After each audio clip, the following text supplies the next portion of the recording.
tinatawag nating Youth Activation Session mula sa NowYouKnowPH at sa ating Voters Education Campaign na Now You Vote 2022. Maraming salamat sa pagpapaunlak ng aming imbitasyon makipagkita ngayong araw. So, I want to know, ano ang taong bayan number mo? Attendance check tayo dito.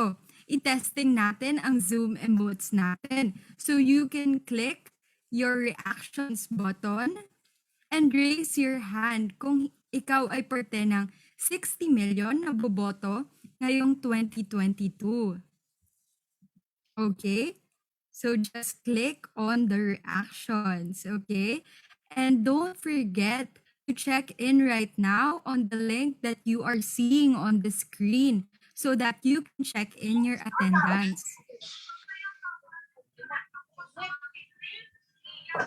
So nakikita nyo na sa balita, naririnig nyo na galing sa mga radyo at TV. Actually, bukang bibig to ng lahat ng mamamayang Pilipino.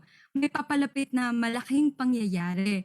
And I'm not talking about Christmas, although I know we are all excited. Bukod sa Pasko, tayo muli ay mabibigyang kapangyarihan na ihalal ang ating susunod na mga leader at manglilingkod sa mga barangay, LGU, probinsya, kongreso, senado at eksekutibo. Dahil dyan, hayaan nyo kami, bigyan kayo ng idea tungkol sa kada 3 or kada 6 na taong pagboto natin ng mga leader komunidad at leader bayan. So what is really the importance of voting? First, we have voting is a right. So this is enshrined in our Constitution. It is a privilege given to us to actually choose our leaders, which brings me to my second point. Voting is a responsibility.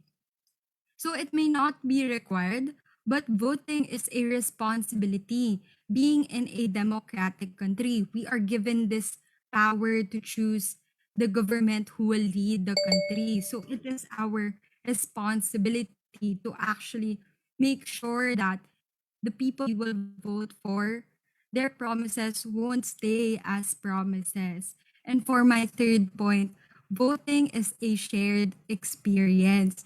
So whoever we vote for, it will affect the entire country. That's why we have to be critical and we have to be responsible when it comes to voting. Because as we all know, voting is simply just falling in line and choosing the candidates. And well, basically falling in line and choosing, you do this every day. Siguro not falling in line anymore because of the lockdown that we have, but choosing, you do this every day, even with the small things. So what makes this different for the election is because the decision is heavier because it lays down what will happen for the next 3 or 6 years. Kaya naman, guard your vote like you guard your heart. Ang susunod na halalan ang magiging pinakamasaysayang halalan na haharapin natin. So let's get to know each other and our subject matter better. Check out our share screen now to hop on to this session's Kahoot game. So prizes are in store for our grand winner. Okay? So let's wait for the Kahoot game to load. Okay? So are you all excited for the Kahoot game? Because I know I am, because there's going to be a cash prize. Okay? The cash prize is 250 pesos. Okay? Ang dami nyo nang magagawa sa 250 pesos. You can join at www.kahoot.it, or if you already have the Kahoot app on your phone, you can simply input the game pin and it is 603849. Ayan, we have Linen and Tiff. Okay. We have 2 participants. those are our participants so far, but I'm sure there's going to be more in a while. Ayan, dumadagdag. Now we have Lauren. So I suggest you really go into the game, not just because of the cash prize, the 250 pesos, but also because this is a really fun game. You know, Kahoot, it's really fun because it doesn't just score you with how much you know if it's right or wrong. It also scores you for how fast you answer. So it's a really good game. Fun siya actually, especially since we're limited to the online platform. Ayan, now we have 5 participants.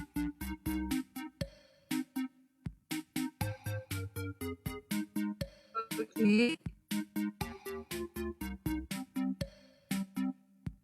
So, we have a lot of people here, but 6 pa lang yun nandito. I want everyone to join in.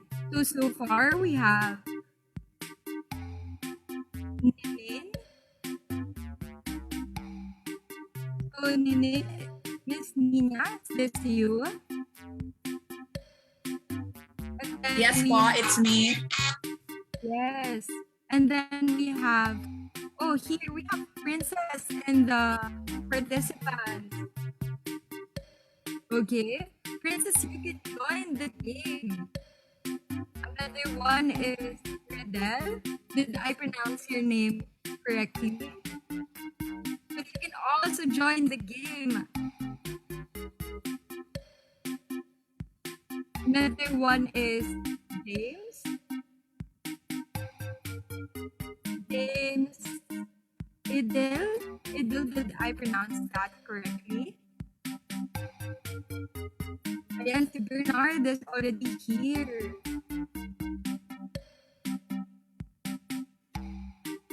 Ay, wala yung name mo. Okay, sige. It's okay. For the others.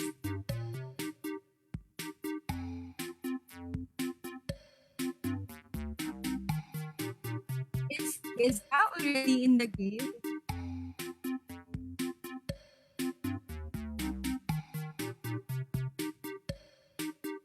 So for me, this is a really fun game, especially with the questions that we prepared, because it's about our country. And it's really fun because it just brings back all the lessons that we took during grade school.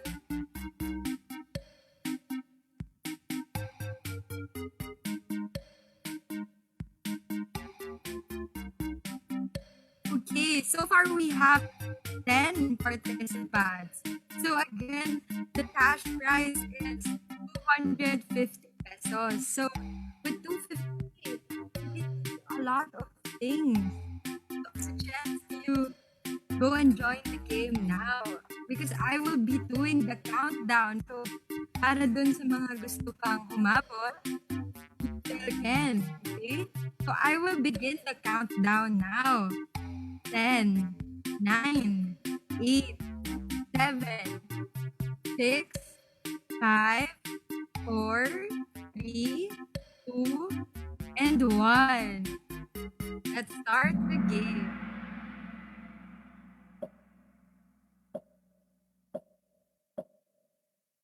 Okay, so for question 1, ano ang tinuguriang pinakamaliit na probinsya sa Pilipinas? So what is the smallest province in the Philippines?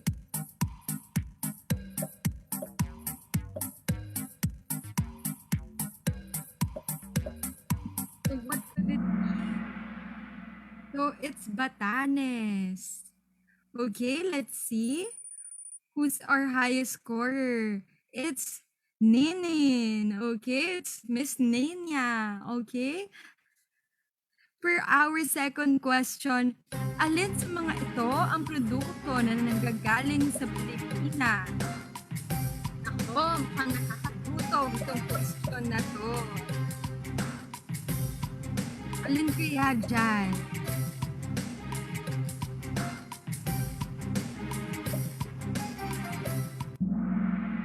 Okay, the answer is nyog. Wow, everyone got the correct answer. So far, Miss Nina is still in the lead. Let's go to the third question.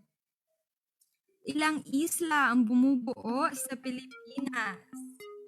Oh, this is a really hard question because as an archipelagic country, the number of our islands are always changing.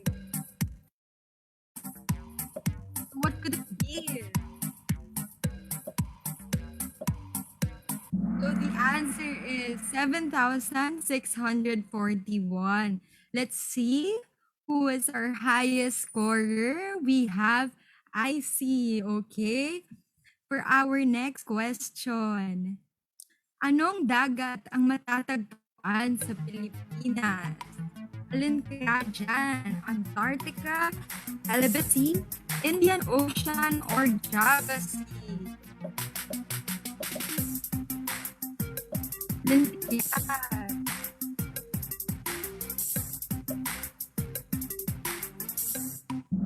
Celebes Sea. Let's see who got the highest. Lag. I see.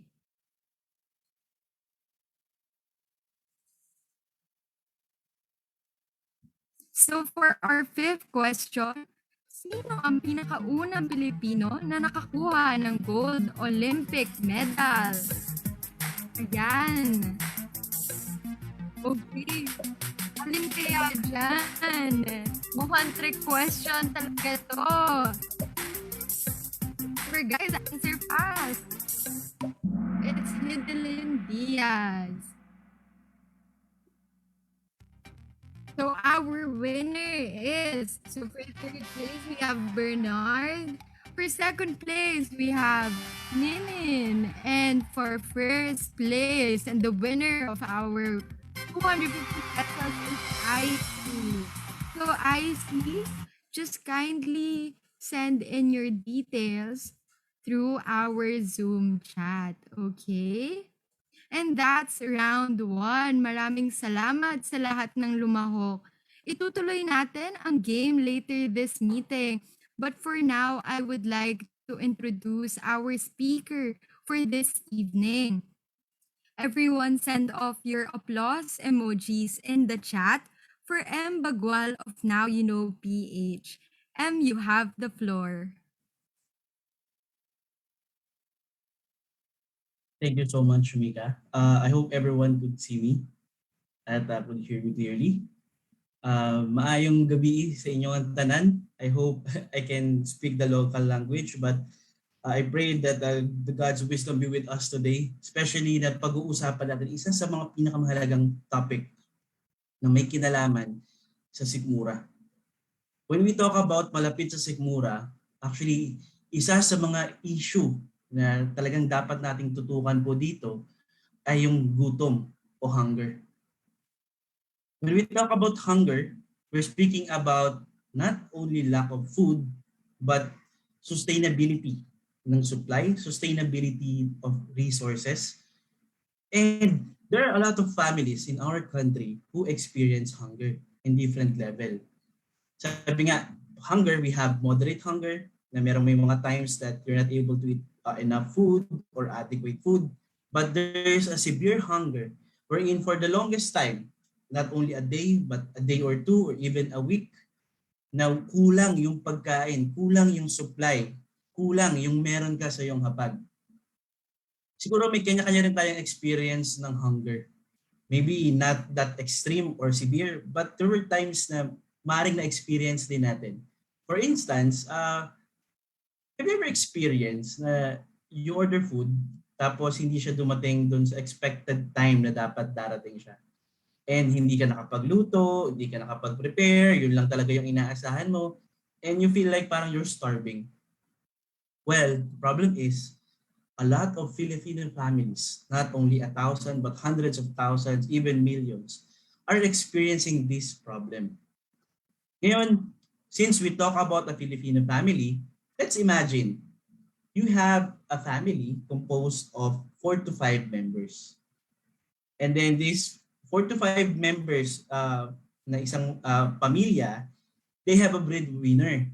The breadwinner is earning about 10,727 or 11,000 na sige. But kasi yung threshold natin is 10,727 and that will be considered below the poverty line. So, guys, please help me with this. Tingin nyo, ano kayang trabaho ng breadwinner natin? Possibly, ano kayang trabaho niya? Sige, pwede bang paki-chat kung ano sa tingin nyo yung trabaho niya? Tingnan natin, antay tayo ng sagot. Pero while waiting sa sagot ng iba, maganda siguro if I can call someone din who can share din yung idea niya kung ano ba yung trabaho ng breadwinner natin. Sige, let's start with Bernard. Bernard, can you hear me?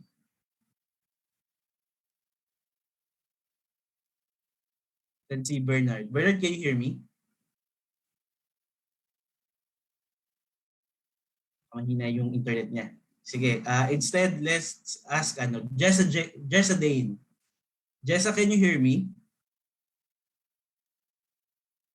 Yes po. Yan. Sabi mo, kailangan niya mag-work to provide for basic needs and pay for the bills. Tingin mo, anong trabaho niya? 10,700 yung sweldo niya per month. Any idea?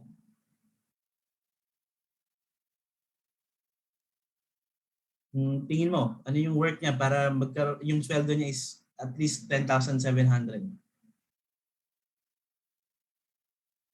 Sales representative po. Sales representative. Yes, good point. Kung family feud to, baka may score ka na. Diba? And sana makasali ka sa next count game natin later, ha? Thank you, Jessa. Ayan. Sabi, admin staff daw. Possible. Minimum wage, about 300 per day or more dahil may allowance. Sabi dito ni Lauren, possible manager. Ano kayang manager to Lauren? Bakit 10,700 lang yung sweldo niya? Hi Lauren, can you hear me?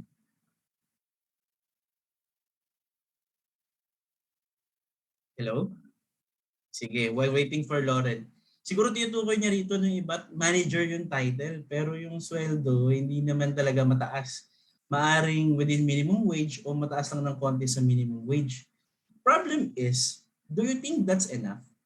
So nagsasabi na enough yung 10,700 per month para sa family composed of 4 to 5 members.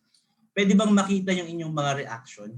Pwede bang mag-react ng thumbs up yung nagsasabi ng yes, that's enough? At yung nagsasabi naman na no, that's not enough, pwede bang makita naman yung inyong thumbs down reaction?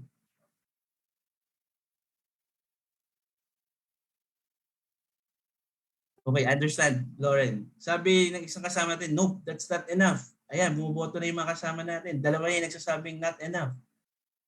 Sabi ni Renan, not enough din. How about the others? Do you think that's enough? Ayan, sabi ni IC, hindi rin daw enough. Sabi ni Irish, hindi raw enough. So why? Why do you think hindi siya enough? Sige. Bakit kaya siya hindi enough? Tingin mo, Rena. Kasi may bills, and then if makita niyo may mga bata, so also for their school, so I don't think 10,000 is enough for a family of 4. 4 to 5 members has a breadwinner with a 10,700 salary per month. Ito yung po yung pinagkakagastusan niya. Not only for food, may medicine, education, clothing, at marami pang iba. On average, they're just spending 70 pesos per day for each of the members. Unfortunately, pag nagkasakit, mas malaki yung gasto sa gamot. Pag may kailangan project sa school o dagdag bayarin, nag-a-adjust din ang budget. At anong kino-compromise? Yung pagkain. Kasi yung gutom pwedeng tiisin. Yung naniningil sa apartment, naniningil sa bahay, hindi pwedeng sabing pass muna kasi kulang yung budget namin. And that's actually the problem. A lot of the families ngayon sa ating bansa are experiencing hunger because of lack of source of income or hindi adequate enough yung kanilang source of income. Ngayon, lalong lumalala yung hunger. Our data shows na way back September 2020, mas lalong tumindi yung hunger. What do you think is the reason why? What do you think is the reason why? Anong nangyari last year? Maaring from previous months, July, June, August of 2020. What happened? Diba last year, nagkaroon po tayo ng maraming lockdowns. Because of the lockdowns, marami rin pong negosyo ang nagsara. At dahil maraming negosyo ang nagsara, marami sa mga kababayan natin ang nawalan ng trabaho. Marami sa kanilang breadwinner ang nawalan ng source of income. Ang nangyari? Nga. Maraming naghirap. Ngayon, ang problema po ng gutom ay hindi na bago. Kahit ang datos po na ito ay nagpapakita that hunger exists even before pandemic. But the problem is, nagkaroon tayo ng pandemic, maraming nawalan ng trabaho, still hindi pa rin enough yung ating intervention ng ating pamahalaan to solve the problem. Next slide, makikita po ninyo ang isang patunay because even the data shows that hunger existed before pandemic and it got worse. Sabi ko kanina, marami po ang nawalan ng trabaho. When we say marami, are we saying 1,000, 2,000? No. The sad thing about this is that 45.5% ang nawalan ng trabaho. Imagine, 45.5% ang nawalan ng trabaho for how many families na meron tayo sa bansa. Saan sila ngayon kukuha ng pang-araw-araw na panggastos? Saan kaya sila kukuha para sa pang-araw-araw nilang bayarin? Kanina, in-imagine lang natin, a breadwinner with 10,700. But what if mas malaki pa yung gastos nila o kinakailangan? What if meron sa kanilang may sakit? Mas lalong tumitindi ang hirap. Mas maraming nagtitiis sa gutom. Mas maraming walang makain. At hindi alam saan at paano gagawa ng paraan para matugunan ang problemang ito. Ang gobyerno natin, meron naman pong naging tugon. Ang naging tugon, Bayanihan 1, 2, at ang Social Amelioration Program. Sa programang ito, at least kahit papano, ang isang pamilya po ay makaka-receive ng 15,607. Pagsama-samain na po natin yung tatlo. Guys, tingnan niyo po ito ha. Kanina, yung poverty threshold natin, 10,700 per month yung kinikita ng breadwinner para sa pangailangan ng pamilya. Meron tayong 15,607 na ang projection ay matutulungan ang pamilya ng 2 months, at least sa kanilang pangangailangan. Pero still, kahit yung pinakamababang threshold, hindi pa rin sapat yung 2 months. Kung pagbabatayan po natin yung data natin, seems like 1.5 month lang yung pwedeng i-sustain. Ngayon, nagkaroon na naman po ng lockdown, na-extend ang mga lockdowns at maraming mga trabaho ang hindi pa rin po bumabalik sa normal. Marami tayong mga kababayan ang wala pa ring hanap buhay. May tugon pa rin po ito. Ang naging tugon ng ating pamahalaan, yung Bayanihan 3, na kung saan bibigyan ka po ng at least 1,000 per family o dalawa sa inyo magkakaroon para meron po kayong panggastos. Ngayon, imaginein po natin, 1,000 pesos. Sige, magtatawag po ulit ako ha. Tawag naman po tayo kay, pwede ko po bang marinig ang boses po ni Sir Joed? Sir Joed, can you hear me po? Yes po. Okay, Sir Joed, kung may 1,000 ka po, tapos ibibili nyo ng pagkain, ano po kaya yung mga items na isasama nyo sa basket nyo? Unang-una bigas. Mga ilang kilo po yan? O mga siguro 5 kilos. 5 kilos, mga 250 pesos na po yun.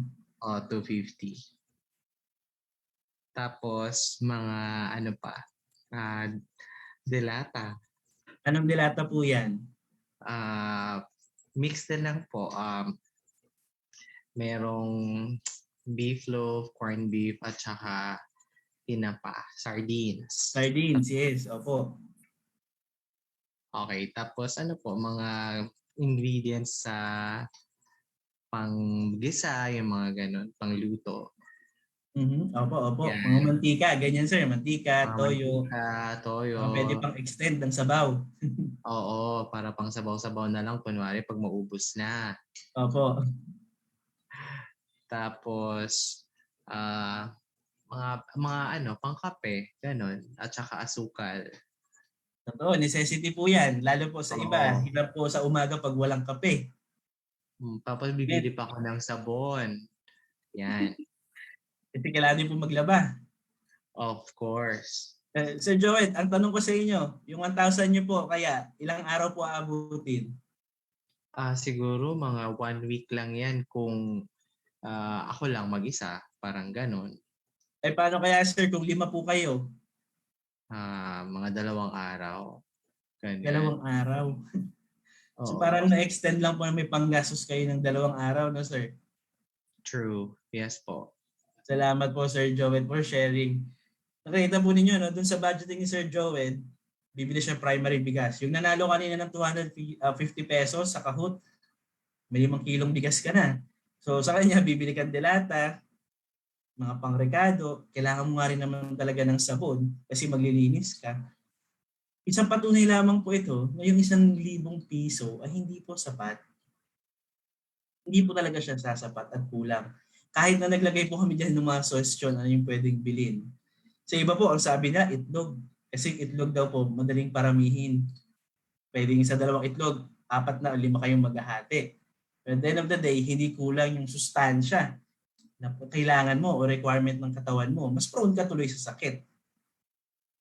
Yan yung kinakaharap po ng mga kababayan natin. Pinabudget nila yung maliit na tulong na galing sa pamahalaan. Ito pa po yung mas nakakalungkot. Ito ay kung natanggap nyo yung ayuda. Paano po kung hindi? Ang katotohanan, marami sa pamilyang Pilipino ang hindi naabutan ng ayuda na para sa kanila. Sa iba naman, imbes na naibigay na sana ngayon, tumagal. Yung mga tips na nakikita po ninyo ay isa sa mga patunay na marami ang nakaranas po nito. Yung iba nga po hanggang ngayon siguro umaasa, may ayuda pa ba kaming matatanggap? Hindi na po namin alam saan kami kukuha ng panggastos. Hindi na po namin alam paano pa kami kakain ngayon, paano kami bukas. Hindi naman kami makautang sa kapitbahay kasi sila din, kapos, naghihikaos. Nangyayari, ipiisin ng gutom. Magpapatuloy ng walang laman ng tiyan. Ito, yung hirap. Ang nakakatuwa, sa kabilang banda, kahit may kulang sa inisyatibo ng ating pamahalaan, meron naman tayong mga kababayan ang gumawa ng sarili nilang mga inisyatibo to help their fellow Filipino. Kaya saludo kami dun sa mga gumawa ng community pantries. Ngayon, ang tanong ko, baka meron po ditong ganyan din, nag-initiate o nag-participate sa community pantries. Pwedeng makita yung mga thumbs up. Sino po rito yung mga nag-participate, tumulong sa community pantries, nag-share? Ito, nakita natin. Si Sir Joel, isa sa mga tumulong. Sir Joel, thank you ah. Maganda po yung ginawa nyo. Yung iba, meron pa ba? Siguro nag-aantay lang yung iba. Pero, pwede bang palakpakan natin si Sir Joel? Kasi, out of his own comfort zone, nagbahagi siya sa kapwa niya Pilipino. Nagbahagi siya sa nangangailangan kasi meron siyang meding maibigay. Hindi niya inisip yung sarili niya lang. Ang nakakatuwa, marami sa mga Pilipino, kahit papaano po, ganito mag-isip. Nagsimula ng kanilang mga food gathering, food drive, inorganisa yung community pantries para makinabang yung kanilang neighborhood, makinabang yung kanilang kapwa Pilipino. Nakakatuwa isipin na may ganito pong mga inisyatibo. Pero hanggang dito na lang ba yung magagawa natin? Mag-start ng ganong initiative? O pwedeng may mas magawa pa tayong mas malaki, mas impactful, at mas sustainable? Ano bang pwede natin gawin? What should we do? But first, let's ask, how do we get here? Paano tayo umabot sa ang problema natin sa gutom ay hindi pa rin nasusolusyonan? Paano tayo umabot sa sitwasyon na hanggang ngayon, problema pa din ang gutom at parang tila ba lalo pang lumalala kaysa na magbago. Dito po ngayon mahalaga na gamitin natin yung ating karapatan sa pagpili ng ating mga pinuno. Let's end apathy. Nang sa ganon lahat tayo ay maka-experience ng prosperity. Let's end apathy nang lahat tayo ay maging parte ng solusyon against poverty. Sa pamamagitan po ng boto at maging masusing pagpili ng ating mga pinuno, maaari nating sagutin ang problemang ito. Kung pipili tayo ng mga pinuno na may magandang plano to curb hunger, especially to people na nakakaranas ng severe hunger, kung merong liderato o pinuno na merong maganda, maayos at sustainable na economic plans for our country, isang pinuno o mga pinuno na merong kakayahan to improve our response to crisis, that will make a positive change. That will make a significant change. In Proverbs 31 verse 8 to 9, God said, "Speak up for those who cannot speak for themselves. For the rights of all who are destitute, speak up and judge fairly. Defend the rights of the poor and the needy." In Isaiah 1 verse 17, God is compelling us to learn to do the right and seek justice, to defend the oppressed, and take up the cause of the fatherless and plead the case of the widow. Until today, it is still evident, it is still clear that we can do something. It is still crystal clear that this moment na nagkita-kita po tayo ngayon, God is telling us, good people like us, to do something for our country, for our society, for our fellow men. Napakahalaga ng boto. Kung before pandemic, pumipila tayo ng mahaba sa bangko, sa groceries, magbabayad, sana hikayatin po natin yung mga kasama natin at tayo mismo, yung mga hindi pa po nagpaparehistro. Tiyagain po natin. Let's all be critical. Isipin po natin na yung gagawin nating pagboto would shape the destiny or the fate of our nation. Let us maximize this opportunity also to entice people to talk about these issues. Maraming nagugutom, maraming naghihirap, at meron tayong magawa para solusyonan ito. Hindi tayo dapat magpatumpik-tumpik pa. Huwag nating sayangin ang panahon at oras. Huwag nating sayangin ang pagkakataon ngayon na marinig tayo, marinig ang ating boses para ilabas ang katotohanan at pumili ng mga pinunong dapat para sa ating bayan. Sana po magkapit-bisig tayo. Let's all join our hands and act collectively. Na tayo ang kikilos ngayon. Tayo ang gagawa ng paraan. Ilalagay natin sa balikat natin ang burden na ito ng pagbabago. Ngayon, i-maximize natin ang pagkakataon na kabataan ang maririnig at ang katotohanan ng mananaig. At naniniwala po kami sa Now You Know na isa sa mga dahilan kung bakit tayo magkakasama ngayon ay dahil magkakasama din po tayo sa misyon na ito para sa ating bayan. At ngayon po, magandang gabi at sana ay meron po akong naibahaging maganda sa inyo ngayong gabi. Maraming salamat po sa pakikinig at sa inyong panahon. Thank you very much for that very insightful discussion. So at this point, we open the floor for any questions that you might have. We also have here Vernon Chua from the Now You Vote 2022 team to answer questions about the voters' education campaign. So you can simply unmute yourselves if you have questions or raise your hand so we can identify you. You can also send us a message through the Zoom chat if you want to remain anonymous with your questions. Okay. Ito, we have one anonymous question. So, the question is, hindi pa rin kami makakalabas kasi pandemic at ECQ lagi. Ano pa po ang magagawa namin? Thank you for that question. Since marami po ngayon ang nasa social media, actually we can maximize po yung social media to spread good news, to entice people to exercise their right to vote. You can also share din po sa kanila yung ganitong mga opportunity, yung mga talks kagaya nito na pinag-uusapan po natin yung mga issue so that we will have an informed electorate. Let us all maximize this opportunity po para magkaroon ng shared burden. Nang sa ganun magkaroon din po tayo ng collective action. At kasama na po dito yung paglaban po natin sa mga fake news. Hindi po natin ito dapat ipinapakalat bagkus nare-report natin. At ang pinapakalat dapat natin yung truth. At we can be agent of truth sa pamamagitan po ng ganitong mga campaigns. Yes, thank you for that. So actually, we have a lot of anonymous questions. So guys, if you just want to stay anonymous, that's fine. So just keep on sending your questions to us. Or if you want to unmute yourselves, that's fine. So for our next question, what can I do when I'm not yet old enough to vote? Actually, isa yun sa mga panawagan ko let's start young, di ba? When we impart wisdom, lalo sa mga bata, minomold natin yung isip nila na maging critical, to exercise their faith, and to be agent of truth.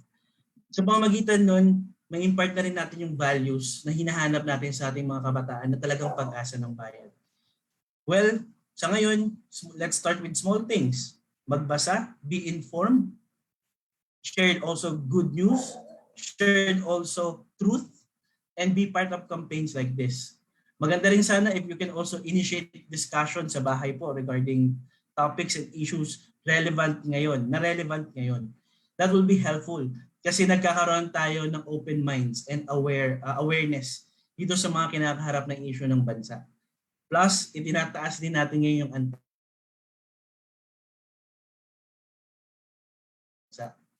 habang nananawagan tayo, maging mataas yung serbisyo, maging mataas yung kanilang pagtingin sa kahalagahan ng serbisyo para sa bayan, tinataas din natin yung kalidad ng pamumuno sa bansa. Totoo yan, Ems. Tapos, gusto ko yung sinabi mo, kailangan talaga we start them young. Kahit na hindi pa sila old enough to vote, kailangan nakiki-engage na din sila with the discussions. So another question that we have is, how can we make sure that the elected keep their promises? It's the same narrative every single election cycle. That's why we need to eradicate apathy. Hindi pwedeng nakaboto ka na, tapos na. Hindi pwedeng nakapili ka na, yun na yun. Dapat sinisingil natin sila. Habang nananatili tayong kolektibong nagbabantay sa ating mga pinuno, nagkakaroon din po ngayon ng accountability sila na gawin yung kanilang mga pangako. Kasi kung pababayaan po natin sila na mananatili sa panawagan ng pagbabago, pero walang nangyayari, dapat na po tayo po mismo yung maningil. Sama-sama na po tayo na manawagan, Mayor, Governor, Mr. Senator, Mr. President. Ito po yung nasa plataforma po ninyo. Nag-take note po kami na ngayon nasa posisyon po kayo, asan na po ba yung inyong ipinangako sa amin? Hindi naman ito gagawin sa marahas na paraan pero sa isang paraan demokratiko, diplomatiko, at isang paraan na pinapakita natin na ang taong bayan ay merong pakialam. At ang taong bayan, nagmamasid at nagbabantay. Tama, and we really should hold our officials accountable for their promises and we should keep reminding them of it. Another question here through the chat from Kukay Jala. I'm sorry that I pronounced that correctly. But the question is, in what ways other than voting can the youth participate in the political process? Okay, siguro 3 points. Just to summarize lang siguro yung maaaring gawin. One is for us to observe, for us to be informed. Alamin natin yung mga issue kinakaharap natin. Alamin natin yung katotohanan. Second is to commit for discussion, commit for appropriate action. Meaning, pag-usapan natin, hikayatin natin yung kapwa nating kabataan, yung kapwa natin youth to participate. Let us call them and be part of this crusade. And ikatlo, tayo mismo, pwede tayong maging critical in our own little ways at i-share yung pagiging critical natin sa ibang mga tao. When I say critical, I'm not saying na maging radical. What I'm saying is that sama-sama tayong magbusisi. Sama-sama tayong tumingin at magsuri. Let's evaluate our leaders. Let's evaluate their platform. And let's evaluate paano ba tatakbo yung gobyerno natin with their leadership. Habang pinag-uusapan natin ito, mas nagiging aware tayo. Habang mas marami nagpa-participate, mas lumalakas yung tinig natin. At habang lumalakas yung tinig natin, mas tumitibay yung ating panawagan para sa mas maayos, masagana na bansa at lipunan. Okay, thank you for On- that, Ems. Sorry, on top of Vernon will also say something. Yes, Vernon? on top of that, no, siguro tama yung sinabi ni M. Siguro sa mas konkretong paraan, no. Ito nasa screen natin. Ito ang top 3, no, na I think pwede nating gawin na tayo mismo, ikaw, ako, ay kayang gawin sa ating with our own capacity, no. So una, let's register to vote kung hindi pa tayo rehistrado. Pangalawa, let's become an active voter. So, ano ba ibig sabihin ng pagiging active voter? Ibig sabihin lang nito ay sumama tayo sa mga inisyatibo, sa mga initiatives na pwede nating lahukan para makapagpalaganap ng information, yung tamang information at hindi disinformation or misinformation. At para makakatulong tayo by doing this sa pagkakaroon ng informed electorate para sa ganun, no, hindi lang tayo boboto dahil sa iba-ibang mga personal na bagay like kilala yung pamilya niya, boksingero siya dati, or sumasayaw siya, ganyan. So mas maganda, no, ating kilatising maigi yung plataforma at higit sa lahat, bukod sa kilatisin natin, tayo'y mag-inform din ng kaibigan, kapamilya, kamag-anak, tropa, 'di ba? So aside from that, no, you can also kung kayo'y wala pa namang initiative or wala pa kayong sinasalihang mga grupo para mag-volunteer, you are very welcome to be a partner of Now You Know and PH and Youth Activation Initiative Now You Vote 2022. So paano namin kayo magiging partner? So kung gusto niyo maging katulad ni Kuya M na nagpe-present ng mga slides ng aming modules, pwede, no, feel free na mag-volunteer mamaya if flash na. Ito pala, naka-flash na sa screen, bit.ly/nowYouVolunteer2022, no? So pwede kayo mag-sign up diyan, tapos huwag kayong mag-alala na hindi kayo confident magsalita kasi magti-train si Kuya M mismo ang magti-train sa inyo para mag-present ng aming mga modules, no, para kayo mismo pwede niyo i-present to sa mga pamilya niyo, sa kaibigan niyo or sa iba-iba niyong network pa, no. And aside from that, kung gusto niyo ng mahilig kayo at tumatambay kayo madalas sa Facebook, pwede rin kayo maging social media amplifier, meaning yung mga posts ni Now You Know PH sa Facebook ay pwede ninyong i-share, i-cross-post sa inyong mga respective pages and groups, no? And aside from that, kung ano yung tingin nyong kaya nyong ibigay at i-volunteer na inyong talent, no? Welcome na welcome kayo sa Now You Vote 2022 campaign. So ayun, Mika. Yes, thank you, Vernon, and thank you, Ems, for those na gusto sumali sa Now You Volunteer. Well, we're really excited to have you with us in the team. But before that, we have another question. Ano po yung masasabi nyo or reminder sa mga kabataan na ibinebenta yung boto nila? Ayan, maganda. Ito siguro isa sa mga importanteng panawagan, hindi lang sa mga kabataan, kundi maging sa lahat. Yung ating karapatang bumoto ay walang katumbas na kahit anumang halaga. Sa pagbibenta ng boto, hindi lamang po yung iyong sariling boto ang inyong binibenta. Ang nilagay niyo po rito is you compromise also the future and the fate of our nation and our society. Reminder, you're worth more than that. And we believe yung change na kaya mong gawin with your vote is a lot more worthy than any amount na pwedeng ibigay sa'yo. Kaya naman sana yung panawagan na sinasabi namin na tayo yung mag-join ng hands, maging partners on this, and you will see that when we fulfill this purpose, it's really beyond any amount and any money na pwede nyo pang ma-receive. You being part of the better future, you being a contributor for a better future and Philippines to the next generation. Thank you for that, Okay.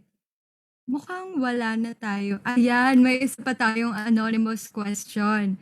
So, another question is, who do you think would be best to lead the country right now? Okay, pag pinag-usapan natin yung pamumuno, hindi pwedeng meron lang alam o meron lang pagmamalasakit. It should be a combination. Isang pinuno na merong puso para sa mga tao, naiintindihan ang sitwasyon ng bawat pamilyang Pilipino, ng bawat Pilipino saan mang sulok ng mundo. Hindi nagtatangi kung ikaw ay Luzon, Visayas o Mindanao. Kundi bawat isa ang tingin mo tayo ay isang bansa. Ang mga tao na nandito ay mga Pilipino at aking constituents. At bukod doon, may puso, may utak. Handang mamuno ng merong malinis sa plataforma, may plano. Hindi lang siya puro malasakit, isang pinunong may alam at may galing. Thank you so much, M. And that was M. Bagwal. Thank you very much. Thank you.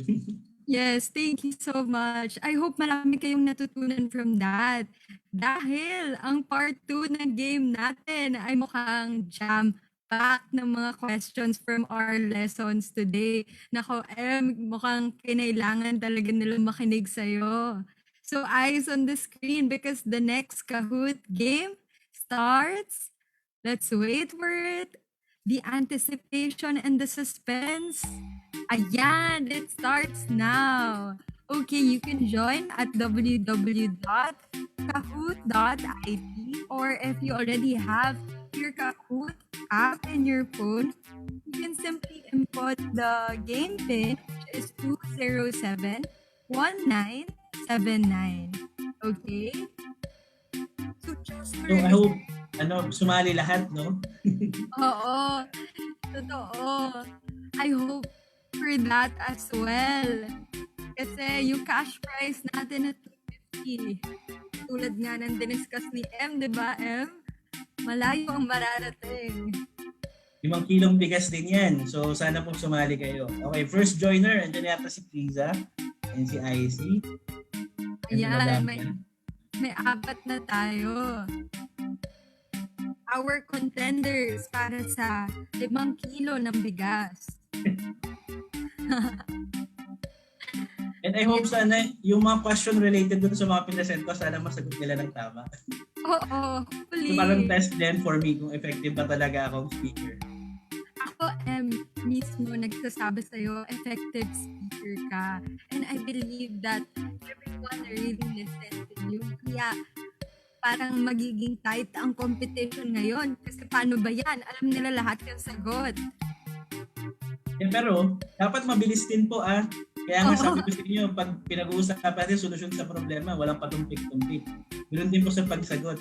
Pag alam nyo na yung sagot, click na po kagad para mas mataas yung score. Oo. So now we have 10 people. Mukhang pwede pa yan madagdagan. Let's go, guys. Join the game because it's gonna be really fun.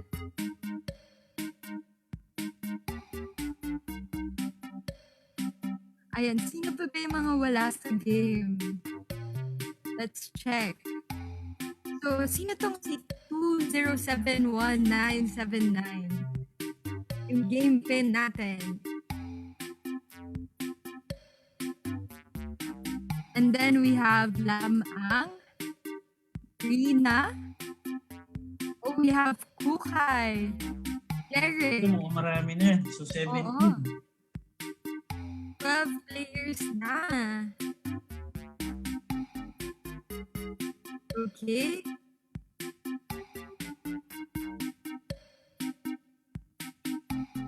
Ako, dahil 12 players na tayo. Magka-countdown na ba tayo? Or bibigyan pa natin sila ng chance humabol? Kasi mukhang may mga humahabol pa.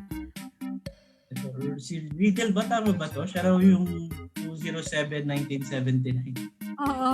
Ilagay niya sa pangalan niya yung Oo, phone. yung game pin. Talino. Actually, magandang move yun eh.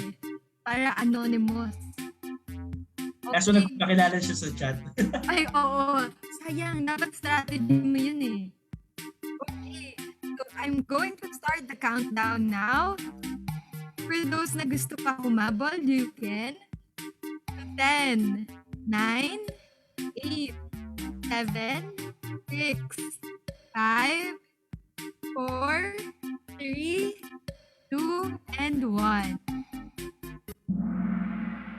Okay, what's our first question?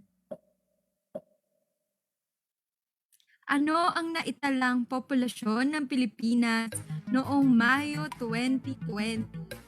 Ano kaya? 50, 200, 90, o 109 million? 60 million na po yung botante ha. So tingin nyo, ilan po kaya yung population natin? Ayan. It's 109 million. Let's see kung sino yung mga matataas na scores. So, it's Nard. Pero humahabol yung iba. So, let's go on with the second round. Noong 2018, sa iyong palagay, ilang porsyento ng mga Pilipino ang naniniwalang sila ay masita? Mukhang you discussed this earlier. Tingnan mo natin. Oo. Dapat nakatingin dito kayo sa presentation. Oo, di lang nakikinig. Nakatingin din. So, the answer is 48%. So far, we still have Nard in the lead. For our third question, we have, alin sa mga sumusunod ang programa ng gobyerno upang makatulong sa panggastos ng pamilyang Pinoy sa panahon ng pandemya? So hindi ko lang po yan pinresent. Sinabi ko pa po mismo. Nag-competition pa po tayo niyan. Grabe, guys. Sobrang spoiled kayo with all the hints kay Ems. Okay. Mukhang lahat nakatama. Grabe. So, Nard is still in the lead. For our next question. Ayon sa datos ng PSA noong Hulyo 2020, 45.5% ng mga Pilipino ay maituturing na, alin ba dyan? Gutom? Walang Ito pa po yan, ulit-ulit. So Oo. sana tama po ang sagot ninyo. kaya? Ang hirap ba? Nakakatanggap ng pagkakita? So the answer is walang trabaho. Let's see who is our highest scorer. So it's Ninin. Grabe yung angat. Okay, the next question is, ayon sa COMELEC, kailan ang huling araw ngayong taong 2021 na maaari mag-register ang isang Pilipino upang maging botante? O kailangan alam niyo yan. Kasi yung mga kaibigan yung hindi pa registered. So, Ayan, ang September bilis na sumagot. 30. Oo, September 30 yung deadline. So, let's see kung sino yung winner natin for this game. For third place, we have our game pin. Nard, and for first place, we have Ninin. So, Ninin, kindly reply in the chat. One of the team will message you. So, kindly reply your full name and your details. Okay? So, Congratulations! congratulations. So, I think that's game over, everyone. We're all done. Congratulations to the winners of the first and second game. Our winners today will receive 250 pesos via GCash. Okay? So now let's take a look back at what we've learned today. So first, we've learned that voting is a right, a responsibility, and a shared experience. So it's a collective responsibility to exercise this right.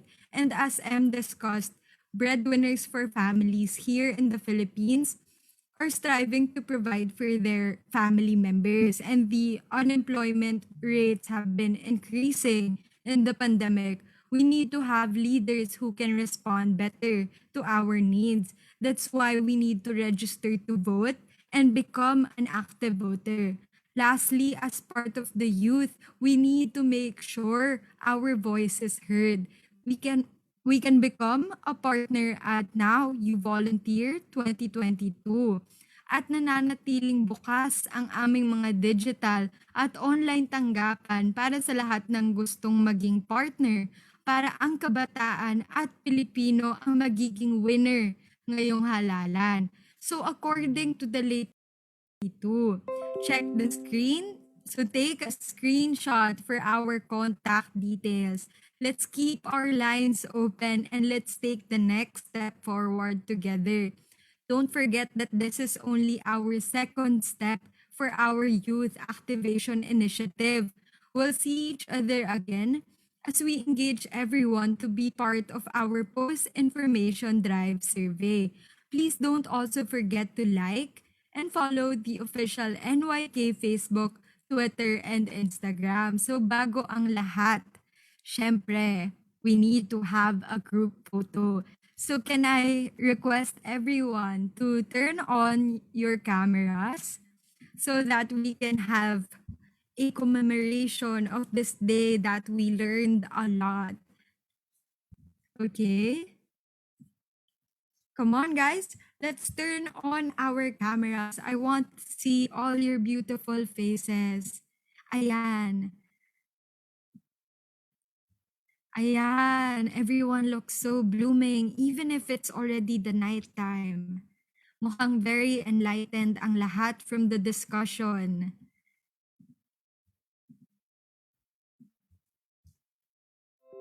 Okay. So I'll take the screenshots. So guys, since we have two frames for our Zoom, since there are 30 participants, we'll have to take the photos twice. Okay, so for the first round,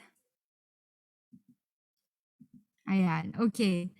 I'll count down. Smile everyone. 3, 2, 1. Okay, for the next frame, smile everyone. 3, 2, 1. Ayan.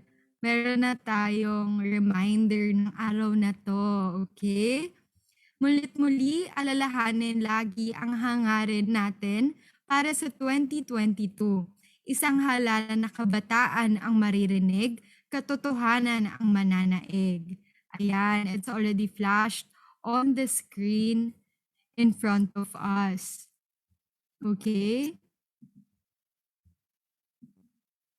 So, everyone, don't forget to check in your attendance at the link that is provided here, okay?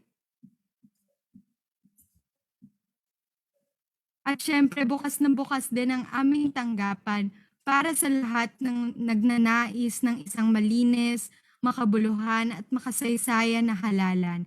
Become an active voter, become a volunteer now. So you can just click the link sent in the chat if you want to become a volunteer and to check in your attendance for today. Okay? Mag-ingat po tayong lahat at magandang araw po sa inyong lahat.